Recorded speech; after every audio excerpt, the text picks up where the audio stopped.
An American businesswoman named Sherry Lee, the CEO of a company called China City of America, is proposing that a China-themed casino and entertainment complex be built in New York City called China City of America. According to a Weibo post that cites the New York Daily News, a group of Chinese investors headed by Sherry Lee reportedly wants to invest billions into the project. That Lee argued would help to create employment and boost the local economy of the economically depressed town of Thompson. According to a Fox News report, foreign investors thought the project would get green cards for a $500,000 investment, and that U.S. immigration heads and local elected officials are now considering the project. While there are many locals who support the project due to the economic benefits, critics fear that the development will become a tool of the Chinese government and that an influx of new immigrants who pay their way into the state will cause complications.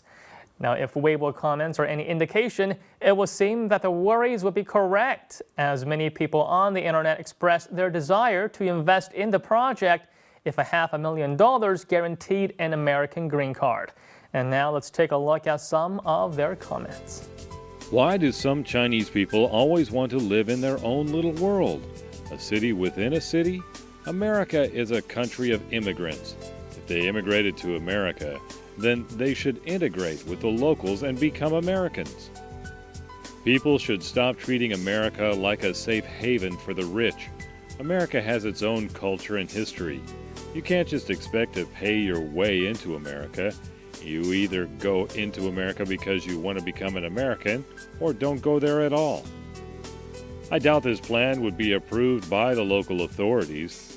These unscrupulous businessmen are screwing with their investors just as much as they are of American citizens.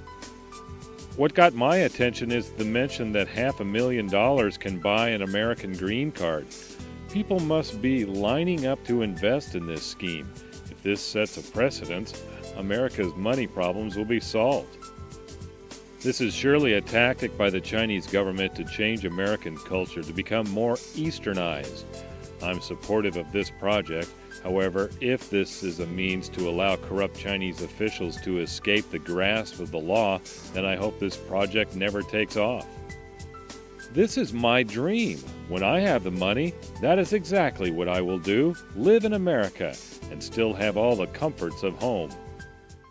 Despite the Chinese media's tendency of portraying the United States in a negative light, the U.S. is still one of the most popular investment destinations for Chinese firms and Chinese people. The U.S. is the #1 destination for Chinese immigrants, and in the first 3 quarters of 2013, Chinese firms have invested more than $12 billion in the U.S.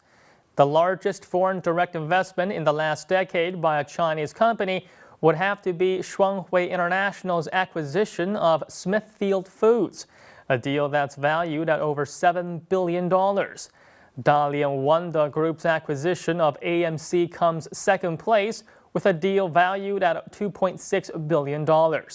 More than 3/4 of foreign direct investments from China are from the private sector.